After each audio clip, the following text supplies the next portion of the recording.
What's going on, everybody? It is your boy Don, and we are back with another video. As always, thank you guys for all the support, tuning in as usual. The views are going up like crazy. I appreciate it, man. Y'all just taking the time to check out my channel, man. That just motivates me to keep on grinding every day.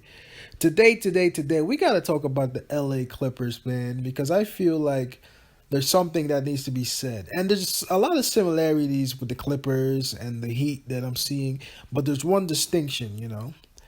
For example, when I say the Heat, I mean the Heat back when LeBron first got there, you know?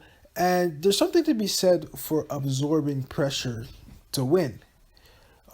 This year, the expectation was that the Clippers were going to take a title, and it didn't pan out like that. Nobody would have thought that they would have given up a 3-1 lead. But there's a lot of moving parts to this situation that I'm going to talk about. So first, in last night's game, it's just unacceptable if you look at the spread of the players, Kawhi had 14. Paul George had 10 points, man. 10 points. Really, 10 points, man. Like, seriously, Montrezl Harrell had more points than both Kawhi and Paul George. If that's the case, you got no chance. You got no chance. And there's a report of them falling out between each other, and I'm not even surprised between Montrez and Paul George, because I don't think that Paul George is used to being a star that is expected to win. Maybe being a little bit of an underdog, yes, but I don't think Paul George is used to the expectation of winner. And you know what? Some of that falls on Kawhi. But in a weird way, I always thought that Paul George was more important because we didn't know what he was going to be. We know Kawhi balls. Yes, he had a bad game today, but it was Paul George really. It was really the series for Paul George to show that yes, he really is the second star. He really is the guy who can take the LA Clippers to that championship level, that championship title that they want. And he didn't do that, and that worries me. I want to believe that Paul George had an off game. I do. But at the same time, it's like there were too many times in these series and the previous series also where he doesn't show up, And that it makes me wonder, because he is one of my favorite players in the league, but it makes me wonder, is he really a guy that you can rely upon to take you to a title? I don't know. But I'm going to give him another year. Let's see what happens next year. Let's see when everybody comes back refreshed, and then let's see how this team fares. Because the Heat, in a similar situation when they lost against the Mavericks, the next year they went on a tear, and I think they won a couple after that. So, is it time to panic in LA? No, not necessarily, because now you understand how hard it is to win, which is what LeBron has been doing. I know I'm always very hard on LeBron on this channel, but the one thing he knows how to do is he knows how to absorb the pressure, LeBron, that is, and use that to motivate him to actually win games. If you want to be the best, you got to win. You can't let a team come back from 3-1, then lose the series. There's no excuse for that. And you guys have the better team. You have the better bench. In fact, the Clippers have the best team in the entire bubble.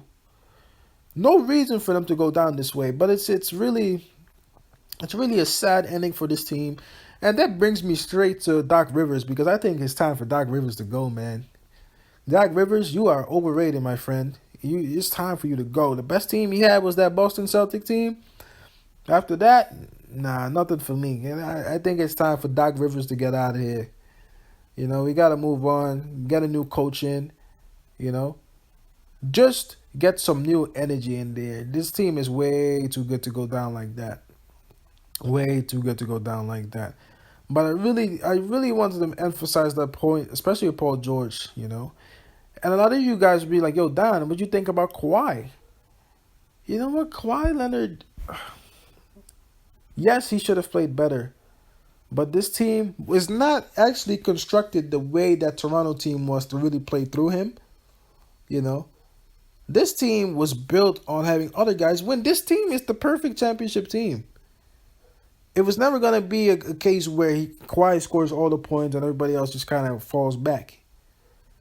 There's too many good players on this team, so the spread was always going to be more even, And Paul George is that guy that really would have taken it, because if Kawhi is absorbing a lot of the pressure, Paul George is really the only one left that can have an impact in the game significantly as the second guy, and then everybody else just contribute evenly, and you win every game. But you can't win. You can't win if your two stars don't even score more than 15 individually. No way. No way. Kahwi had 14. Paul George at 10. There's just no way. There's no way. And this goes to show you, if you want to be the best team, having the best possible players isn't always guaranteed to success.